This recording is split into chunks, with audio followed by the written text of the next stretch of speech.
สบายดีบรรดาท่านพ่อแม่พี่น้องชาวลาวที่นับถือและฮักแพงทั้งหลายดังเอาเป็นข่าวในทั่วโลกนี่แล้วว่า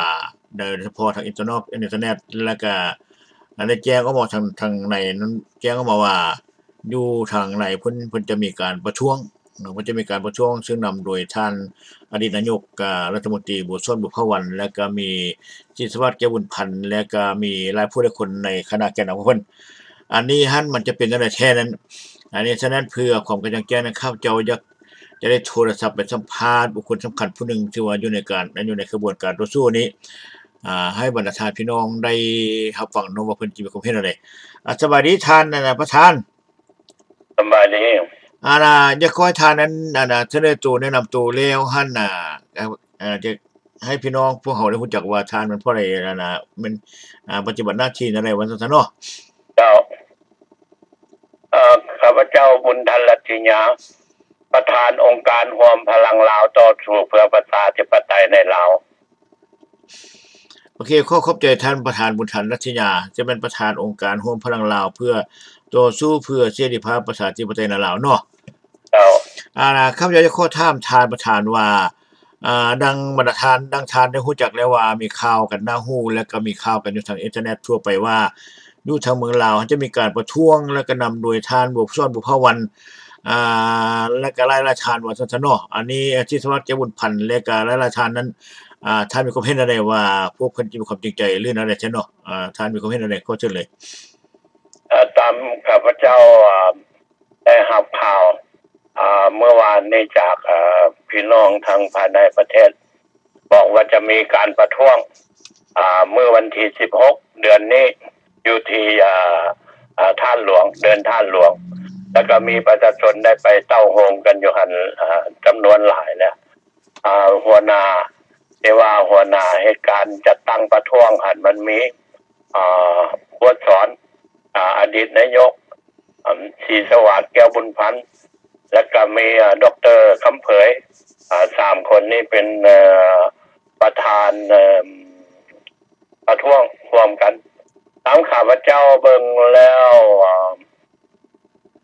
เขาจะเบิ่งอยู่ใน2ทางลบและทางสมทางลบหากว่าพวกอันนี้ประกาศประท้วงนะ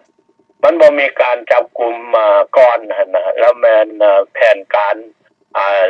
ลินละครเขาจัดฉากไปเพื่อลินละครให้พวกต่อสู้อยู่ทางนอกประเทศนี้ที่ว่ากำลังต่อสู้อย่างเอาเป็นเอาตายอยู่คู่มือนี่นะโดยเฉพาะ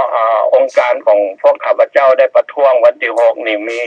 จีซาดรวมกันมีองค์การรวมพลังลาวมี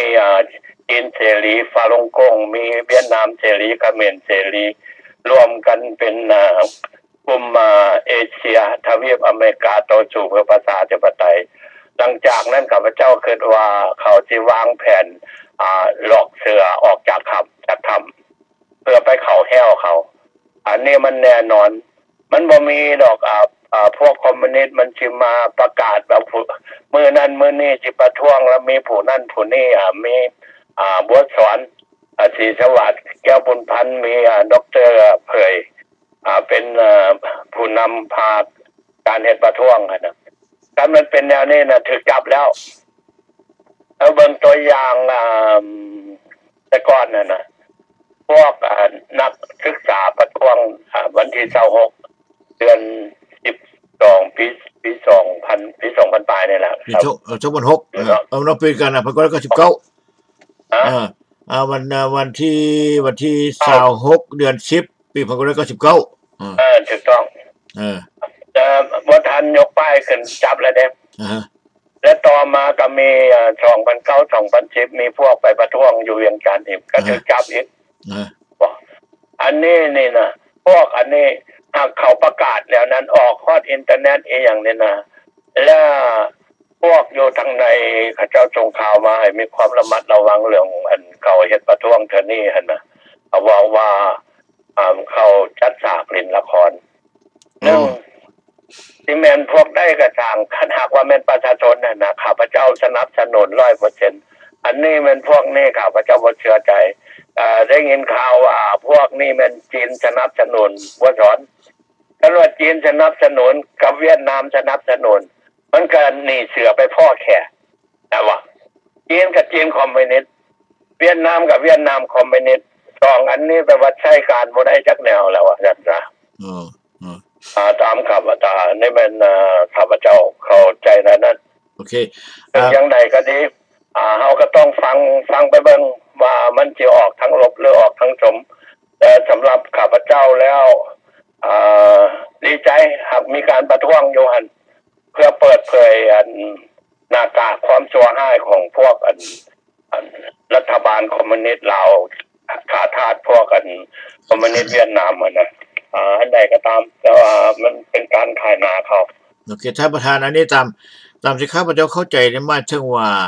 ท่านบ่มีความเชื่อมั่นและบ่ง่ายๆหมายความว่าบ่เชื่อว่าจะแม่นการประท้วงตัวจริงมันแม่นการวางแผนเพื่ออยากให้ประชาชนลาวในนอกประเทศนี่ในทั่วโลกรู้จักว่าพวกเพิ่นมีการประท้วงแม่นบ่แล้วมันถือว่าเพิ่นว่าถ้าว่า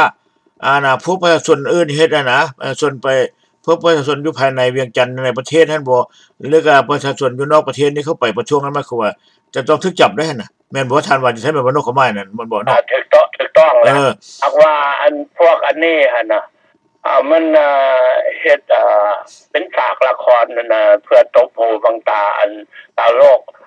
ประชาชนที่ว่าเหตุการณ์ต่อสู้อยู่ภายนอกว่าเห็นว่าอยู่ภายในประเทศลาวน่ะพรรครัฐนี่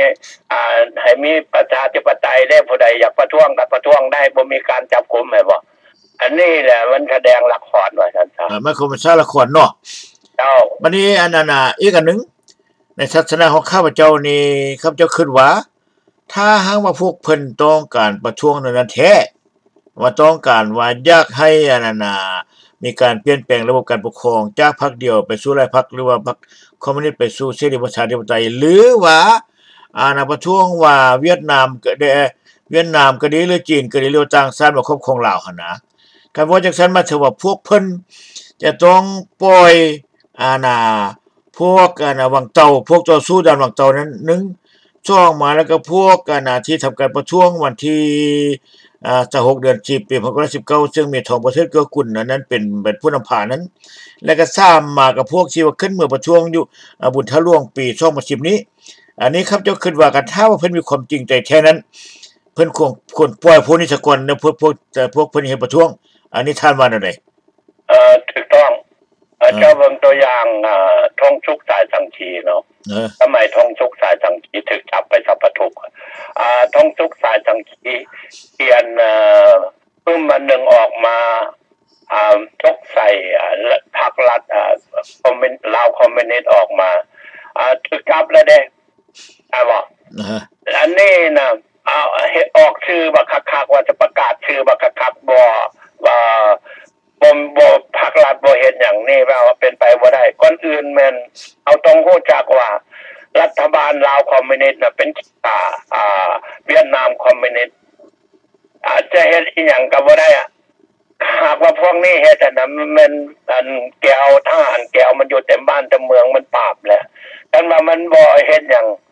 ก็แปลว่าเอาเล่นละครใส่พวกการจะตั้งการต่อสู้อยู่ต่างประเทศสำหรับข้าพเจ้าแล้วบ่ลงกลดอกพวกนี้ว่าซั่นครับหมายความว่าครับเจ้าก็เฮ็ดพรสำทานหมายความว่าการกระทำทุกอย่างของรัฐบาลสปปลาวหรือคณะแกนนำของสปปลาวนั้นเป็นเพียงสารละครอันที่1หมายถึงว่าแม่นทานดร.คำเผยปานมาลัยทองและก็ทานบัวเงินทราพวงศ์และราชาญผู้แทนนั้นก็สามารถออกมาเว้าแถลงการมาบ่มักและที่มากเลยนี่นั่นอันนี้หมายความว่าครับจะคิดว่าพวกเพิ่นต้องได้เตรียมการกันแล้วพวกเพิ่นเอามาว่าคันถ้าพวกเพราะยังเพราะว่าพรรครัฐนะในระบบคอมมิวนิสต์พรรคเดียวกันนะคันว่าพรรคบ่ให้เว้าหยังมันเว้าบ่ได้เด้คือดังทรงสุขสามัคคีอันนี้ท่านมีความเห็นจังได๋ตัวนี้นี่อันนี้ว่าคือข้าพเจ้าว่ามาทานดอกสุขสายสังคีเขียนจกใส่พวกรัฐบาลคอมมิวนิสต์ออกมารัฐบาลเวียดนามคอมมิวนิสต์ออกมานะจับ วันนี้ดร.กำเผยเว้าเรื่องการบูชาเลนินแต่ว่าหลายคนก็คิดว่าโอ้เดี๋ยวนี้นี่ประเทศลาวอยู่ในสภาเขามี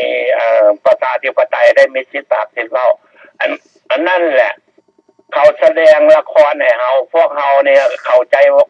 จง่ายว่าซั่นซะแล้วก็ฟังง่ายคิดว่าแม่นเขาแม่นแท้ก็ชักชวนบางคนก็ว่าชักชวนกันไปเว้าไปว่าอยู่ประเทศลาว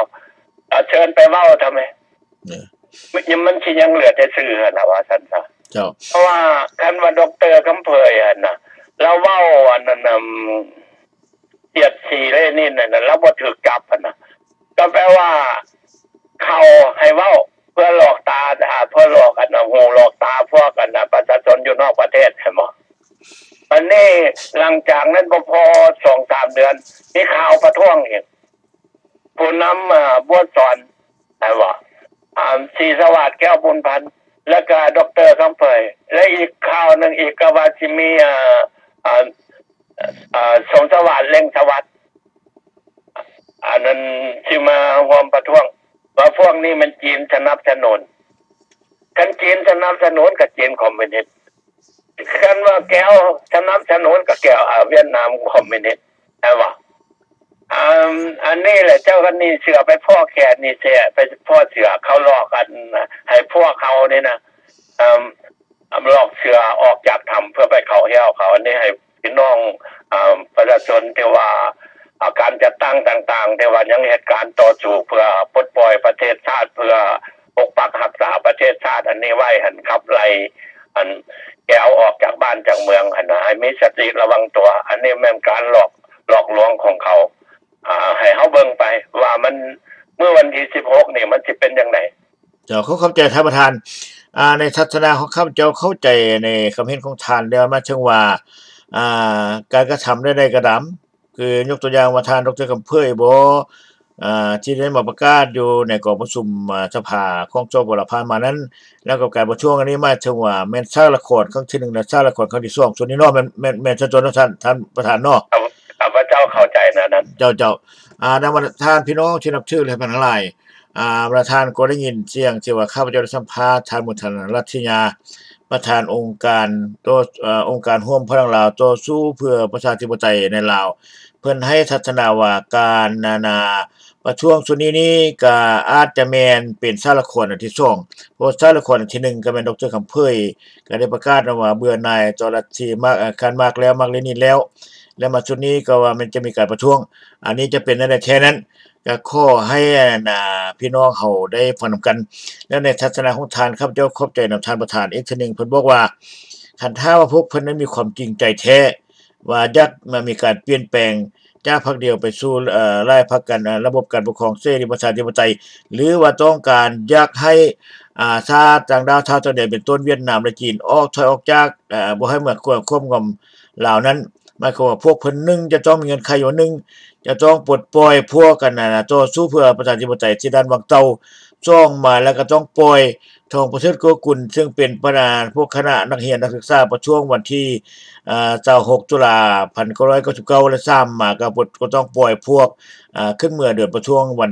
ในเดือนอุทาร่วงในปี2010อันนี้บรรดาท่านพี่น้องทั้งใดก็ตามหมายความว่าพวกเฮารอถ้าฟังนำกันก่อนเนาะ